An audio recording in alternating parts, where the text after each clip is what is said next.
Fala, meu lindo, minha linda, tudo bem com vocês? Ai, até baixou a minha pressão. Tudo bem com vocês? Que bom que você está aí. Eu tenho uma palavra de Deus para o teu coração. Eu só quero te pedir um favor antes de começar o vídeo.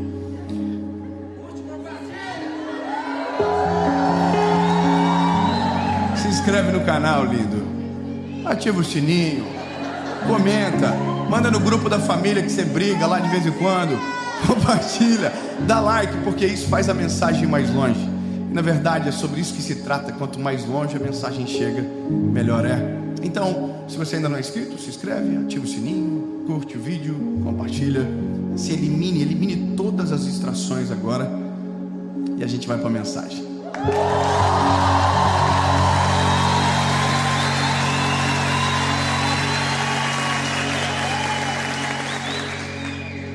Eu já gravei mensagens que falam sobre a vida emocional, que falam sobre a vida física, sobre cansaços que precisam ser aferidos e restaurados.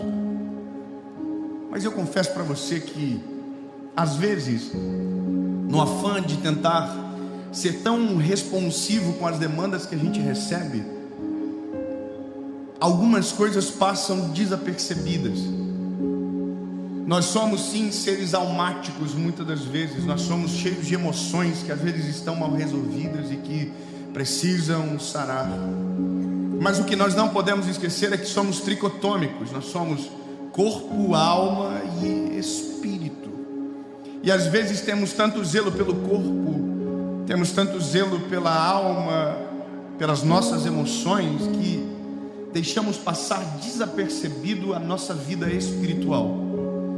Eu não sei se você sabe, mas no nosso espírito reside a vida que nos mantém de pé. E às vezes temos aparência de vida, mas estamos mortos por dentro. O texto bíblico é uma tragédia. É o final da história de alguém que no processo da sua vida perdeu o contato com Deus, perdeu a graça, que perdeu a essência. Primeiro livro de Samuel, capítulo de número 2, versículo de número 30, diz o seguinte: por isso o Senhor Deus de Israel diz: eu disse verdadeiramente que a tua casa e a casa do teu pai deveria andar diante de mim para sempre. Mas agora o Senhor diz: esteja ela longe de mim, pois eu vou honrar aqueles que me honram, e aqueles que me desprezam serão desprezados. É muito forte isso. Deus está dizendo: eu fiz uma promessa para você e para a tua geração. Eu fiz uma promessa para os teus pais. Não era só para você, não começou em você, começou nos teus pais. Eu prometi que a sua família não seria tirada diante de mim, que vocês serviriam o povo. Deus está falando para uma geração, uma linhagem sacerdotal. Então Ele está dizendo: eu prometi para o teu pai e eu cumpri. Eu prometi para você e para as tuas gerações. Só que deixa eu te falar uma coisa: eu não vou fazer mais. Chega, afastem diante de mim, porque vocês me desprezam, porque vocês não me ouvem. E se tiver que honrar alguém, eu vou honrar aqueles que me honram. Que absurdo imaginar a cena de alguém que estava, predestinado a uma vida extraordinária, de repente ser tirado da proposta, da promessa que tinha recebido. Quando eu li isso, eu confesso para você que essa mensagem, ela terminou hoje à tarde no meu coração. Eu desci no hotel que nós estávamos, eu tive uma reunião e comecei a revisitar a palavra. E quando chegou nessa mensagem, meu coração frisou. E eu fiquei quase uma hora lendo, relendo, escrevendo. E à medida que eu ia olhando aquilo, Deus ia me pegando. Porque a gente está cuidando de tanta gente, às vezes esquece de cuidar da gente, de nós. A gente tem palavra para todo mundo, mas quando é para a gente, parece que a palavra não pega.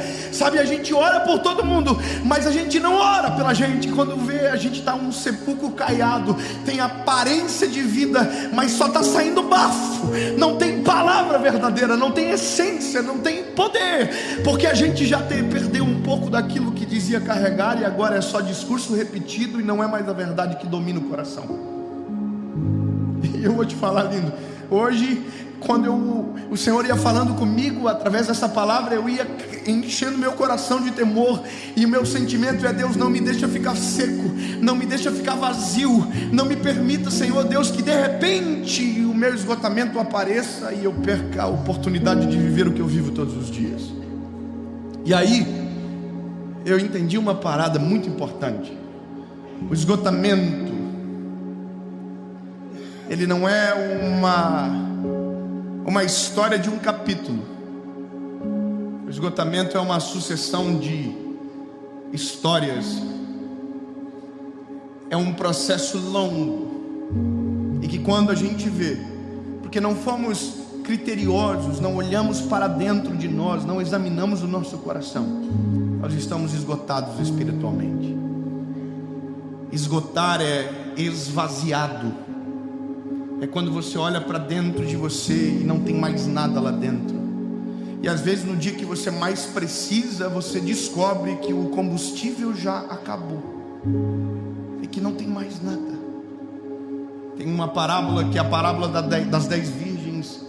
Se você nunca leu, procure ler um pouquinho sobre.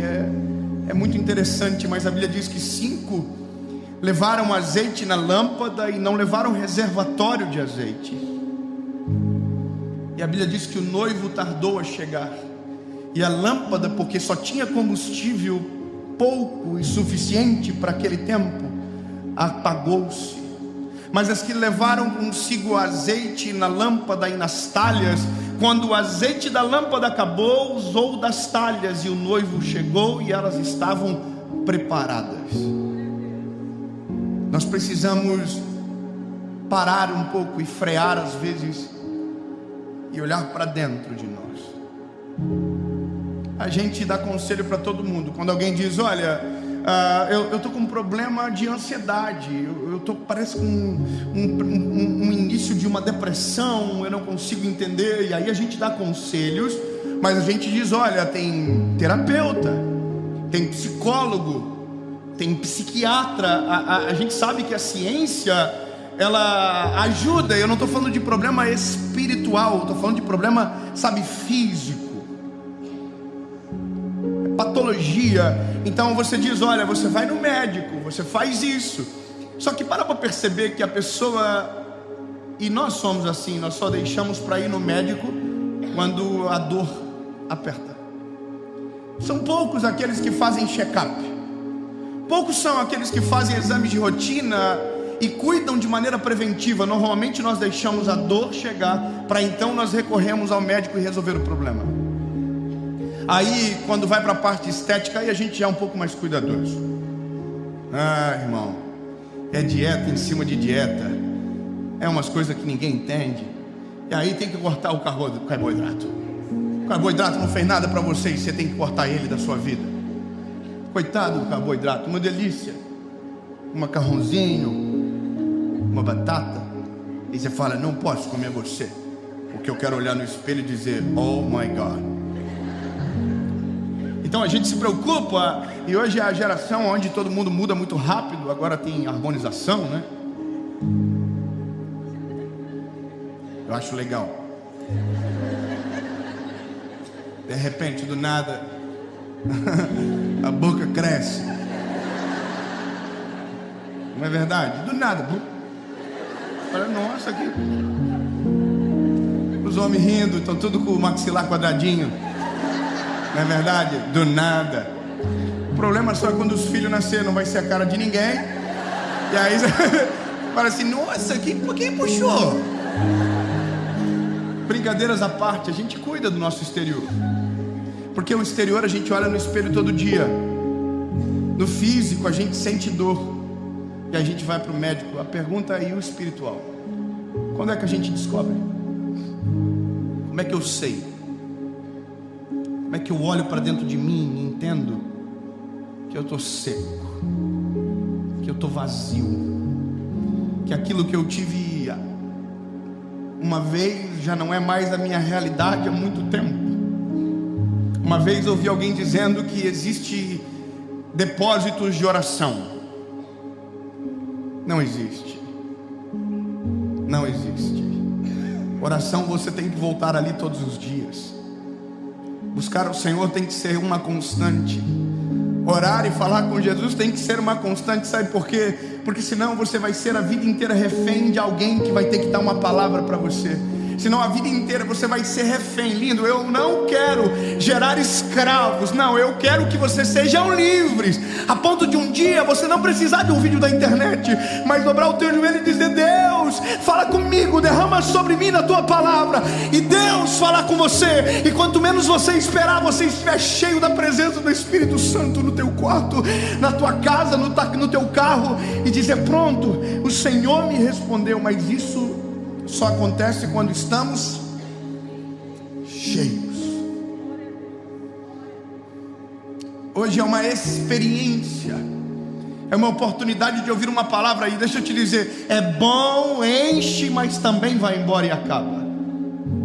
Se você está assistindo essa mensagem segunda-feira, uau, que lindo, glória a Deus, mas ela não dura até quarta-feira no teu coração. Talvez não chegue na terça. Não dá para nós vivermos uma vida com Deus de pequenas experiências, aonde a gente pesca um pouquinho e ali a gente se alimenta e depois de um mês a gente volta. E eu não estou falando de nada senão vida espiritual aqui. Porque em um determinado momento, quando a gente não cuida, do nada a gente descobre que está seco. E esse é o dia promessas vão embora. Meu maior temor é não subir num palco como esse vazio da presença do Espírito Santo. Porque, André, o segredo não é você que toca bem, André. O segredo não é a gente que fala bem. Porque tem gente que fala 1000 vezes melhor. O segredo é a presença do Espírito Santo fluindo através de nós. O segredo não é o mensageiro, é a mensagem que domina o mensageiro. O segredo é a graça do Espírito Santo.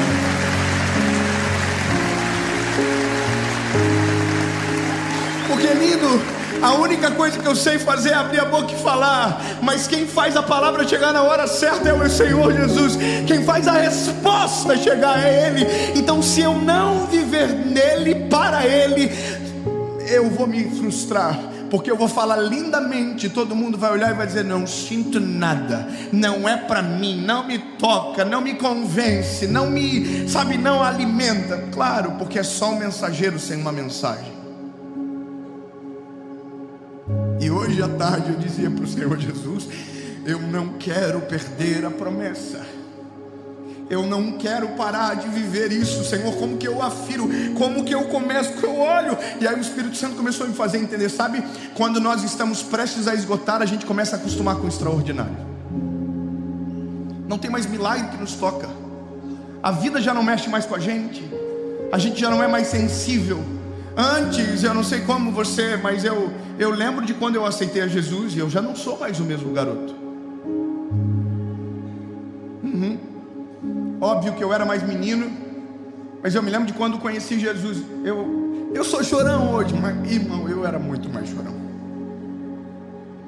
E sabe, eu não posso esquecer do menininho lá da Assembleia de Deus do João Costa de Joinville, que ia 14 quilômetros para a escola dominical domingo de manhã, porque queria ouvir a palavra e estava apaixonado pela presença, que fazia campanha de oração e subia no monte só para conhecer mais Jesus. Não era para pedir nada.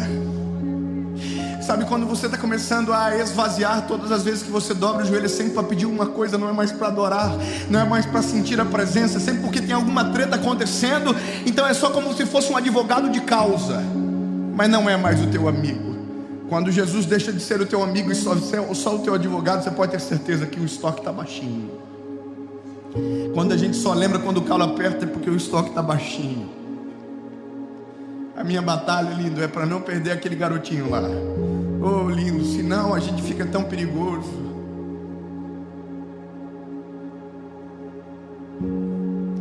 Eu estou aqui olhando a minha filha, eu olho ela. Eu não posso esquecer lá do João Costa, porque lá no João Costa Deus falou sobre ela comigo. Quase 10 anos atrás. Você entende? Eu não posso olhar para ela e dizer, nossa, tá tudo... Não. É uma promessa de Deus, foi sonhado pelo Senhor, Deus deu na hora certa, é símbolo de estação, porque senão eu começo a acostumar com aquilo que é extraordinário, que eu deveria olhar todas as vezes e dizer, Jesus, muito obrigado, Senhor, se não fosse o Senhor, sabe? Isso é medir reservatório. Começa a contar a sua história para você, faça um teste, olha no espelho e conta para você a tua história, da onde Deus te tirou. Se você não chorar, se preocupe, porque já não te toca mais. E é isso. Quando eu entendi essa tarde, depois de, sabe, ali naquele momento com o Senhor, eu olhei para o coitado do Eli, comecei a entender os porquês disso tudo ter acontecido na vida dele. A Bíblia diz que o Eli era um sacerdote, e o sacerdote era responsável de conduzir o povo a Deus e Deus ao povo. Só que quando a palavra começa a falar dele, diz que a presença de Deus era de muita valia naquele lugar, porque não havia mais visão manifesta. É louco imaginar que ele ainda é sacerdote, ele ainda conduz o povo a Deus e Deus ao povo, mas ele já não sente mais nada e mesmo assim continua fazendo como se nada tivesse acontecendo. Mesmo assim ainda acolhe os sacrifícios, mesmo assim ainda ele organiza o templo, mesmo assim a carinha dele está ali ainda lindamente dizendo, ei, eu sou sacerdote de Israel, está tudo bem, pode continuar vindo aqui. Só que não tinha mais visão manifesta. Então entende que quando a gente se acostuma a viver sem a presença de Deus, a gente começa a ficar extremamente perigoso. Por isso que não é um dia para a noite, não, é um processo. Eu acostumo hoje, e aí eu não tenho mais a minha vida com Deus, eu perco. E aí a gente lembra todo domingo da dieta que começa segunda, a gente lembra das consultas médicas, a gente faz tudo, a gente só esquece daqui de dentro. E a gente vai morrendo pouco a pouco. E a gente vai morrendo pouco a pouco. E a gente lembra de tudo, eu tenho que fazer isso amanhã, eu tenho que trabalhar, eu tenho que resolver tanta coisa. E o nosso espiritual está assim dentro, socorro, lembra de mim, eu estou aqui morrendo, lembra? Eu preciso me reconectar com Deus, eu estou aqui, eu estou seco, lembra de mim.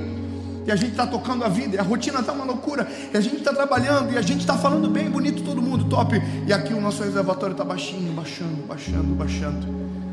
E quando o reservatório baixa demais, a gente começa a perder os princípios que nos mantiveram na presença de Deus. E aí aquilo que era pecado já não é mais pecado. Aquilo que não era para a gente fazer, a gente já faz e não sente mais temor no coração. Porque eu não sei se você sabe, mas a Bíblia diz que o temor do Espírito Santo é o princípio de sabedoria. Quanto mais cheio do Espírito Santo, mais olhar espiritual para as coisas você tem. Alguém chega e a pessoa está mal intencionada, o teu espírito revela, não conecta, não fica perto, sabe? E quanto mais cheio do Espírito Santo, mais protegido a gente está. Quanto mais cheio da glória de Deus, mais sensível a gente está. Sabe, antes a gente olhava para as pessoas, alguém, ou em algum determinado momento a gente dizia, não vou, porque eu sinto no meu espírito que não é para eu ir. Agora você só vai, por quê? Porque o espírito já está, Você entende? Começa a aparecer porque é tão importante estar cheio de Deus. A gente não aceita qualquer coisa, a gente não senta em qualquer mesa, a gente não fala qualquer coisa, a gente não fala, sabe? Por quê? Porque está saturado, está cheio. E eu vou te dizer, lindo, eu amo gente cheia do Espírito Santo. Gente cheia do Espírito Santo é diferente, o olhar dela brilha, a palavra dela tem consolo, carrega paz. Sabe, gente cheia do Espírito Santo, você senta perto dela triste, quando vê você está sorrindo e conversando coisa boa. Você tem uma notícia ruim, ele sempre tem uma palavra de esperança.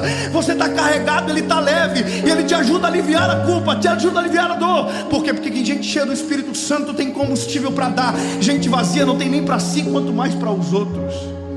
Lindo, eu quero que você entenda, eu só não quero ser só alguém que anda com gente cheia do Espírito Santo, eu quero ser esse alguém cheio do Espírito Santo para alguém. Ei, declare, diga, eu quero ser Esse alguém cheio do Espírito Santo para alguém.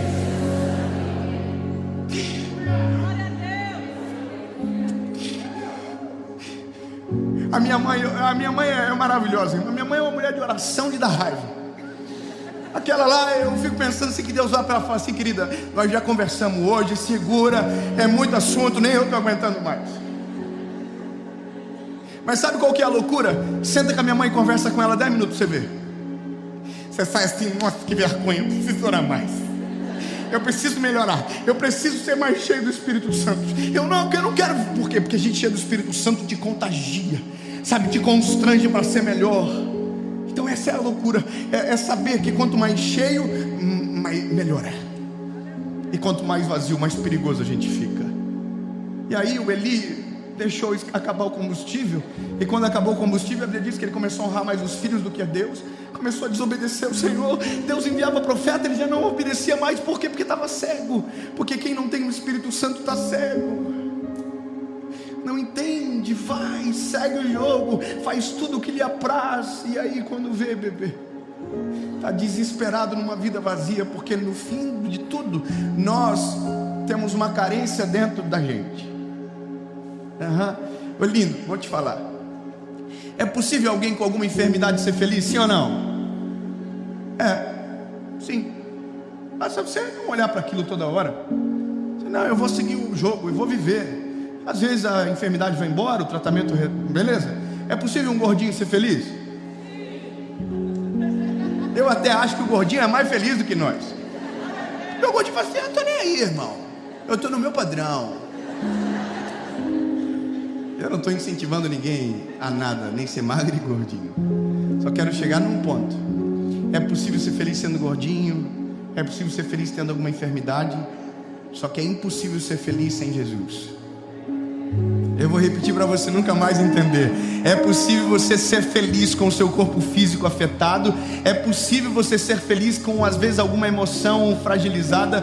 Mas no teu espírito, se faltar Jesus, é impossível ser feliz. Você vai tentar em todas as outras áreas, mas sempre vai olhar para dentro de você e vai ter um eco. Porque lá dentro só tem um que cabe, só tem um que supre, só tem um que sabe, que de verdade enche, preenche todos os espaços. E ele tem nome, é Jesus, é o Espírito Santo de Deus. É só ele que entra e traz paz para nós.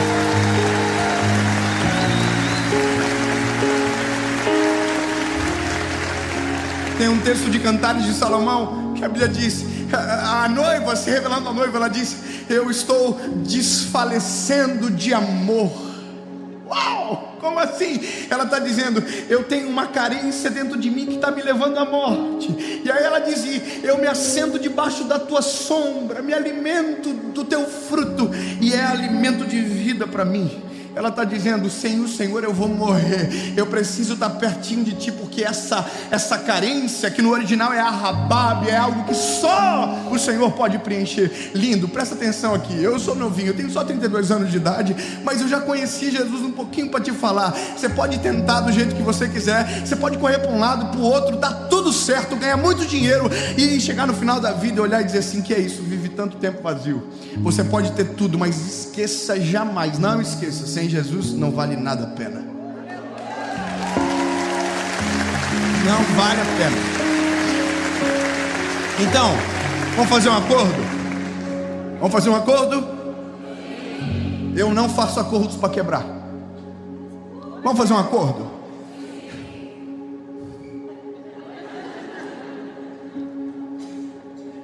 Essa mensagem está sendo gravada, que dia que é hoje? 21. Vamos fazer um negócio? Vamos fazer 30 dias de mudança de rotina. Teve gente assim: não sei. 30 dias a partir do dia que você assistir esse vídeo. 30 dias. E eu vou fazer. Eu, David Leonardo, perante todos vocês, perante Jesus, perante minha esposa, minha filha, eu vou fazer. Eu estou trabalhando demais. É reunião em cima de reunião. E quando eu vi, passou o dia inteiro, eu não dobrei meu joelho para falar com Jesus. E eu estou trabalhando por Ele, não converso com Ele. Que coisa estranha é essa? Aí vai gravar uma série e conversa. Aí vai fazer alguma coisa, aí pede. Mas aí, e o combustível para chegar? 30 dias, bora. O que é para fazer, David? Simples. Ao invés de você acordar e pegar o telefone, dobra o joelho na beirada da cama. É bem simples. Ao invés de pegar o telefone para atualizar o Instagram, para ver o que postou na rede social, para ver se deu treta no grupo da família, dobra o joelho, coloca um louvor. Se for para pegar o telefone, coloca um louvor ali, mas tira da tua visão, dobra o joelho e diz: Jesus, estou aqui, Pai. Aquele garoto falou, eu estou aqui. Eu quero que o Senhor me enche. Eu quero ser cheio do Teu Espírito Santo. Eu quero ser tomado pela Tua presença. Eu quero ter mais da Tua glória sobre mim.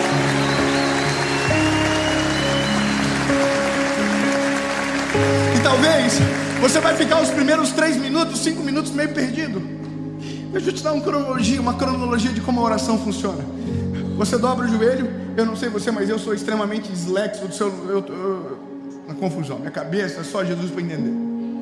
Então eu oro e eu já começo: Jesus, obrigado pela noite. É de dia, já está errado, mas pô, a cabeça. E aí eu fico: Senhor Jesus, eu voltei, estamos juntos, nós.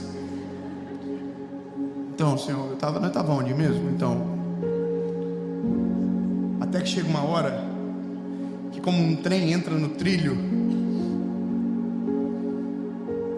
a gente entra no trilho. E aí a oração não precisa mais de pauta. Quando você vê, está fluindo de dentro de você. Quando você menos entende, percebe, está fluindo de dentro de você. E aí chega um momento que as palavras acabam, e aí você não fala mais, você começa a ouvir, você começa a sentir. E aí, lindo, você venceu. E aí dá para pegar o telefone e mexer no que você quiser. Aí dá para sair trabalhar, dá para fazer o que você quiser, porque gente cheia é muito mais difícil de derrubar. A gente vazia é uma lata que qualquer um chuta e cai. Gente cheia não. Não aceite viver longe de Jesus. Ou pior do que viver longe é viver perto dele sem conversar com ele. Sabe, lindo, não acostume a uma vida vazia. Não tente viver sem ele. Diga: Jesus, eu preciso de ti aqui dentro.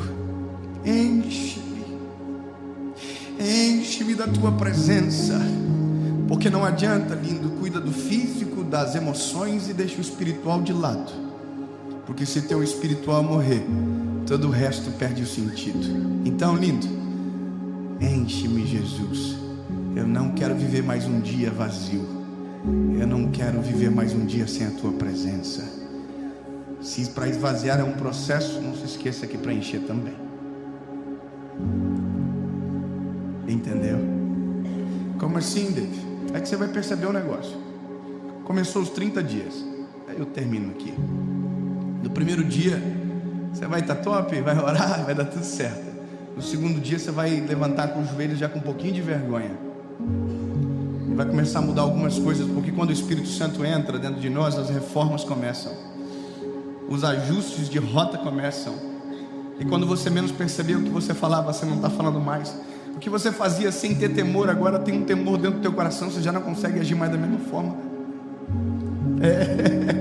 Por isso que a gente precisa tanto dele. E aí, lindo, vai ter uma pessoa que você pode andar junto tanto tempo, e um dia você vai chegar, vai olhar para ela e vai dizer: nossa, que coisa ruim que eu estou sentindo. Porque gente cheia vive revolução à sua volta. As coisas mudam. Por isso que é um processo. Se esvaziar é um processo, e encher também é. Bom é quando a gente enche e transborda. Eu vou falar de novo. Bom é quando a gente não só enche, mas a gente enche e transborda.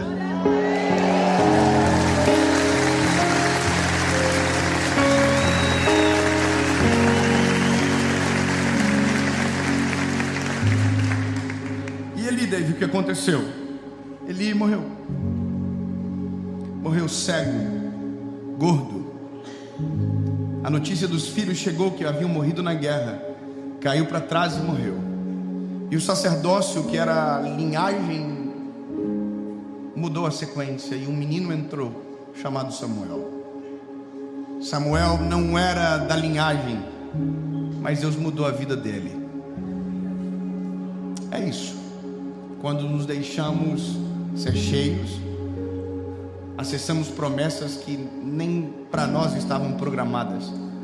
Mas Deus não pega soldados despreparados. Deus sempre está atrás daqueles que estão na ativa.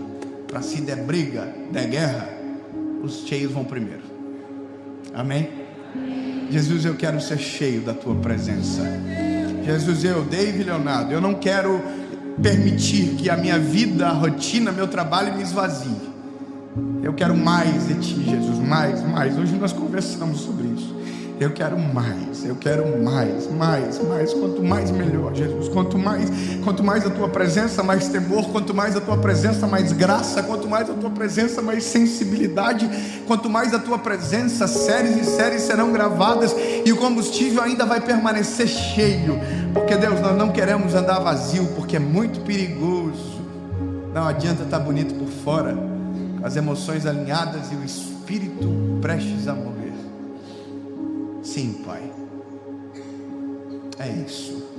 Enche-nos em teu nome, Jesus.